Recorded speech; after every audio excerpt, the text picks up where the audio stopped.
Constant annoyance, turn to God.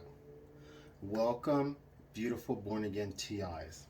So we know that this program is built on constantly annoying us. When that happens, it is not good for our lives.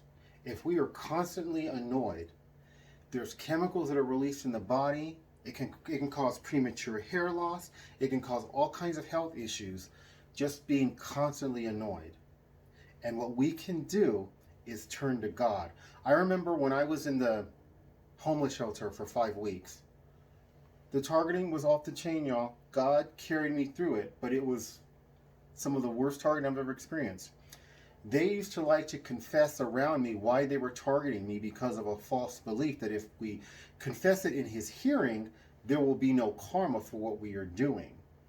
And one person was telling another person how they're supposed to get in my way and do this and do that, and these little things they do wherever you go. People come out of nowhere, out of every corner, and they're constantly getting close to you and all this stuff to annoy you. And the guy said, why would I do that? He was explaining to him basically the process of targeting someone else. And then right in front of me where I could hear, he said, well, it's just to annoy you until you finally just throw yourself in front of a car. And he kind of looked at me and then he walked away all happy. That is the goal of this constant annoyance. It is to neutralize us one way or another. And if we turn to God, God can carry us through this. I'm here to tell you that when they target me, God absorbs the target. It's almost like someone tries to hit you and then God's hand is there and you almost don't feel it at all. That's what a lot of this targeting is like to me. Yes, I'm still growing in the Lord. It gets progressively more and more easy, but I still get depressed. I still am tired a lot because for some reason it takes a toll on my body. And so I have to sleep a lot. I have to get a lot of rest. But it doesn't I'm no longer in that state of constant agitation and anger, and it's very unhealthy. But you have to turn to the Lord. Know this. The love of money is the root of all evil, and you cannot serve God and money.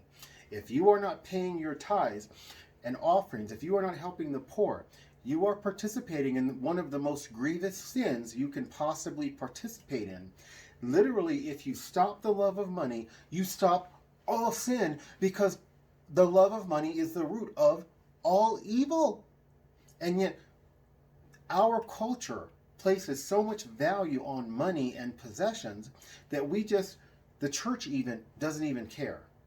They need to start caring, and they need to start preaching against the love of money. They need to start taking care of the poor.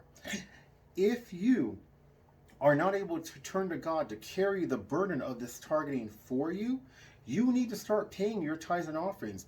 And I'm here to tell you, if you're not paying your tithes and offerings, you definitely better be fasting and praying and meditating on God and reading his word and singing praise music. You better commune with him, because you're missing out on a lot of blessings from not paying your tithes and offerings and disobeying him in this way.